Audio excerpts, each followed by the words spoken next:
Ma összehasonlítok egy 1300 forintos bort, és egy másikat a prémium szegmensből, mi nem éppen pénztárca barát. Most két kedvenc boromat hoztam el nektek, mind a kettőt nagyon szeretem, mind a kettő küvé. Az egyik egy Szekszárdi bodri pincészetből való, ez egy olcsóbb 1300 forintos bor, a másik pedig egy Szószka küvé 11, ami 5890 forint volt. Kérdés, hogy a felár megér-e annyit, mint az ízélmény, és hogy egyáltalán meg tudom-e mondani a különbséget, úgyhogy tartsatok velem!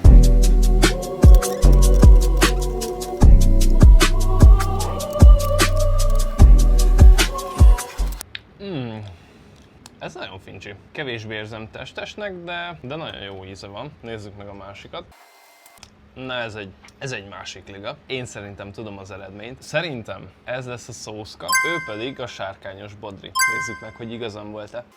Igen, ez az. Hát azért a boroknál azért van elég nagy különbség, de hozzáteszem, hogy amúgy szerintem a sárkányos is nagyon finom, és szerintem árértékarányban amúgy egy egész jó borról van szó, viszont ez egy teljesen más fajta bor. Tehát itt van a nagy kérdés, hogy nektek megéri ezt a felárat? Azért itt van baromi nagy felár a kettő között, 4500 forint. Ha érdekelnek további vaktesztelős videók, akkor jelezzétek kommentben.